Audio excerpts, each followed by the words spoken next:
নমস্কার, তাপসী রান্নাঘরে সকলকে স্বাগত। শুরু করছি নতুন একটা দিনে নতুন একটা রেসিপি। আজ আমি ময়দার মধ্যে সিদ্ধ ডিম দিয়ে বানিয়ে নেব এক অবাক করা রেসিপি। রেসিপিটি বানানো যতটাই সহজ, খেতেও হয় অসাধারণ। একবার দেখলেই বানিয়ে নিতে পারবেন। তাহলে আমি রেসিপিটি কিভাবে বানালাম, চলুন বন্ধুরা আর দেরি না করে রেসিপিটি শুরু করা যাক। আজকের রেসিপির জন্য আমি থালা নিয়ে নিচ্ছি আমি ময়দা। এখানে আমি নিয়ে নেব 1.5 বাটি ময়দা। আমি আমার পরিমাণ মতো ময়দাটা নিয়ে নিচ্ছি। বন্ধুরা আপনারা আপনাদের পরিমাণ মতো ময়দা নিয়ে নেবেন।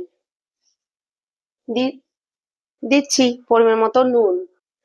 নুন দিয়ে আমি এখানে এবার দিয়ে দেব 3 টেবিল চামচের মতো সাদা তেল বা রিফাইন তেল। এই রিফাইন তেলটা একটু পরিমাণে বেশি দিলে ময়ানটা যদি ভালোভাবে হয় সেক্ষেত্রে কিন্তু পরোটাগুলো ভীষণই সফট হবে। দেখুন এখানে আমি নিয়ে নিয়েছি 2টো সিদ্ধ ডিম। ময়দার মধ্যে সিদ্ধ ডিম দিয়ে আজ আমি এই অবাক করা রেসিপিটি তৈরি করে নেব।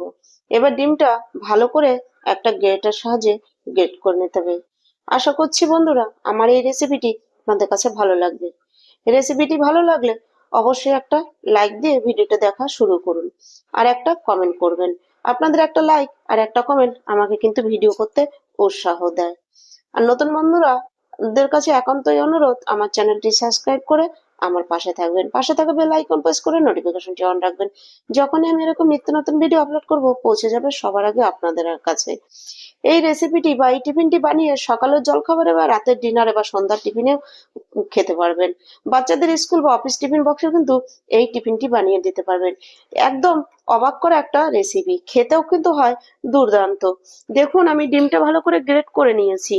এবার এখানে আমি দিয়ে দিচ্ছি ড্রাই রোস্ট করা একটু জিরে আর একটু গোটা মৌরি।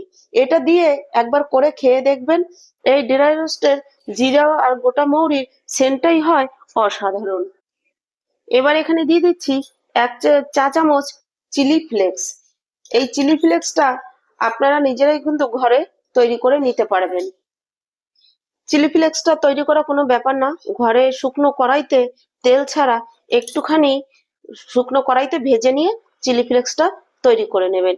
এবার সবকিছু আমি ভালো করে একবার মিশিয়ে নিচ্ছি। এতে কিন্তু পরোটাটা খেতেও বেশ ভালো লাগে আর সুন্দর একটা স্মেলও আসে, মানে সেন্ট আসে, আর হালকা ঝাল ঝাল লাগে।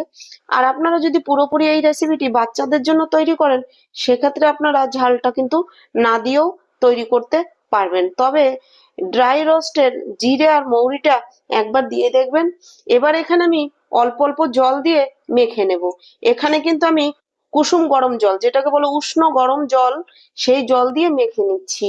সেক্ষেত্রে পরোটাটি ভীষণই সফট হবে আর পরোটাটা কিন্তু নষ্ট হওয়ারও ভয় থাকবে না। আপনারা একবার বানালে সারাদিনও রেখে খেতে পারবেন।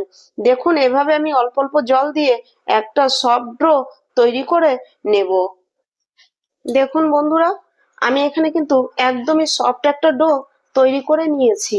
এই ডোটা কিন্তু খুব বেশি শক্ত টাইট ডো তৈরি করবেন না, একটু নরম করে ডোটা তৈরি করবেন, সেক্ষেত্রে পরোটাগুলোও নরম থাকবে। আর আমি এখানে 1.5 বাটি ময়দার জন্য 2টো ডিম দিয়েছি। তবে আমি 2টো ডিম দিয়েছি, আপনারা আপনাদের প্রয়োজন মতন ডিমটা বাড়িয়ে বা কমিয়েও নিতে পারেন। আমি একটু ডিমের পরিমাণ বেশি দিয়েছি। আর আমি যা জল নিয়েছিলাম সেই জলের 3 ভাগের 1 ভাগ জল লেগেছে। যেহেতু এখানে ডিম আছে তাই কিন্তু জলটা পুরো আমার লাগেনি। আর এভাবে ডো তৈরি করলে খেতেও ভালো লাগে আর পরোটাটা তৈরি করলেও কিন্তু বন্ধুরা খেতেও ভালো লাগে। দেখুন আমার ডোটা কিন্তু রেডি। আমি এবার একটা আঙ্গুল দিয়ে দেখিয়ে দিচ্ছি, ঠিক এরকম সফট একটা ডো তৈরি করে নিতে হবে। আমি ঢাকা দিয়ে 5 মিনিটের জন্য রেস্টে রাখবো। সেক্ষেত্রে কিন্তু পরোটাগুলো সফট হবে। একটু 5 মিনিট রেস্টে রাখবেন, দেখবেন পরোটাগুলো খেতে খুবই ভালো হবে। 5 মিনিট পর আমি ঢাকাটা সরিয়ে নিচ্ছি। সরিয়ে নিয়ে এবার দেখুন কতটা সফট হয়ে গিয়েছে। এবার আমি এর থেকে একে একে লেচি কেটে নেব। পরোটা রুটি যেরকম করে আমি সেই পরিমাণে লেচি কেটে নেব। খুব বড় লেচি কিন্তু কাটবো না।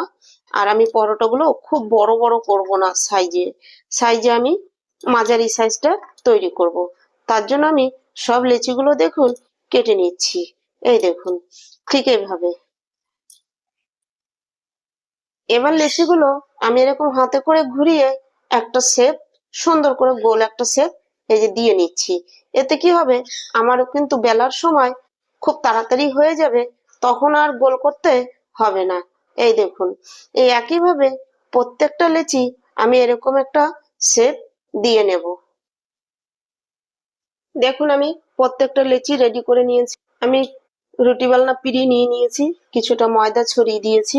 এবার একটা লেচি নিয়ে একটু ময়দাটা আমি ভালো করে লাগিয়ে নিচ্ছি, নিয়ে এবার কিন্তু আমি বেলে নেব।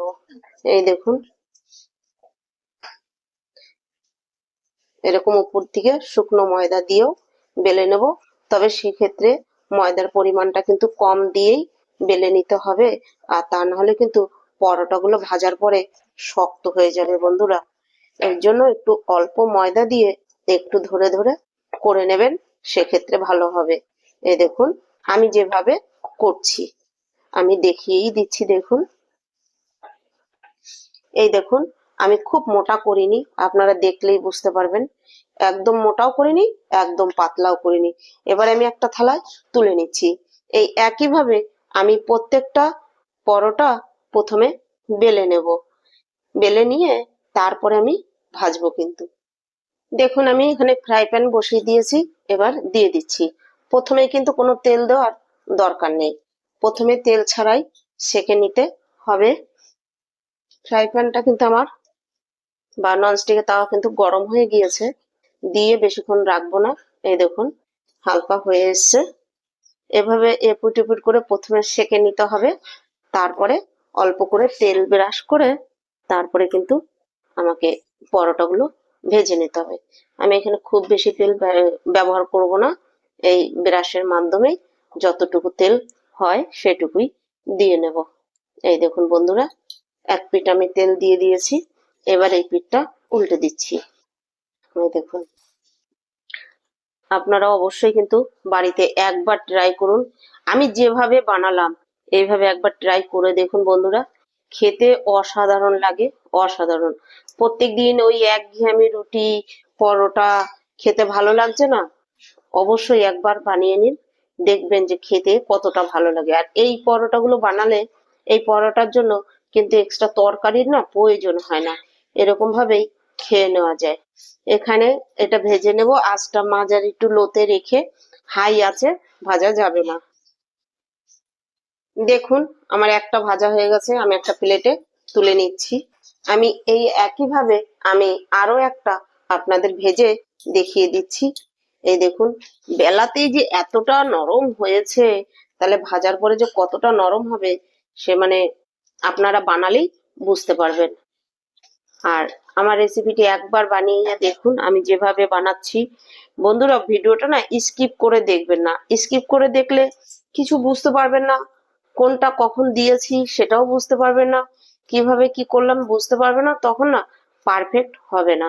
এই জন্য ভিডিওটা কখনোই স্কিপ করে দেখবেন না, ফুল ভিডিওটা দেখবেন, তাহলে প্রত্যেকটা রেসিপি কিভাবে করছি এটা বুঝতে পারবেন। আর বুঝতে পারলে পারফেক্ট রেসিপিটি তৈরি করেও নিতে পারবেন। দেখুন আপনাদের সঙ্গে কথা বলতে বলতে আমার কিন্তু এটাও ভাজা হয়ে গেল। আর এরকম করে পরোটা ভাজলে তেলের পরিমাণও খুবই কম লাগে, অল্প তেলেই কিন্তু হয়ে যায়। এই দেখুন, দেখেছেন তো? এটাও দেখুন আমার ভাজা কমপ্লিট। এই একইভাবে সবগুলো ভেজে নেব। দেখুন বন্ধুরা আমি সবগুলো একইভাবে কিন্তু এই দেখুন ভেজে নিয়েছি। দেখুন বন্ধুরা আমার সবগুলো দেখুন ভাজা হয়ে গেছে, আর দেখুন কত সুন্দর নরম হয়েছে, একদম মানে হাতের মুঠোতে চলে আসছে, দেখেছেন তো? এই দেখুন আমি একটা কেটেও এই যে দেখিয়ে দিচ্ছি, দেখুন। আর এটা ছেঁড়ার জন্য দুই হাতেরও দরকার নেই, দেখুন মানে দুটো আঙুলেরও পুরোপুরি প্রেসারের দরকার হয় না, দেখেছেন তো কি সুন্দর ছিঁড়ে যাচ্ছে, আর এতটা সফট আর খেতে এত টেস্টি হয়। অবশ্যই বাড়িতে একবার ট্রাই করুন। আর আমার এই রেসিপিটি কিরকম লেগেছে আপনারা কমেন্ট করে কিন্তু জানাবেন, ভালো লাগলেও জানাবেন, খারাপ লাগলেও জানাবেন। আপনাদের প্রত্যেকটা কমেন্টেরই মতামত আমার কাছে অনেকটা মূল্যবান। আর রেসিপিটি ভালো লাগলে একটা লাইক কমেন্ট করুন, আর বন্ধুদের সঙ্গে বেশি বেশি শেয়ার করুন। আর নতুন বন্ধুদের কাছে একান্তই অনুরোধ, আমার চ্যানেলটি সাবস্ক্রাইব করে আমার পাশে থাকুন, পাশে থাকা বেল আইকন প্রেস করে নোটিফিকেশনটি অন রাখুন। যখনই আমি এরকম নিত্য নতুন ভিডিও আপলোড করব পৌঁছে যাবে সবার আগে আপনাদের কাছে। আজ ভিডিওটি এখানেই শেষ করছি, ফিরে আসবো নতুন একটা দিনের নতুন একটা রেসিপি নিয়ে। আমি তাপসী, আপনারা দেখছিলেন তাপসী রান্নাঘর।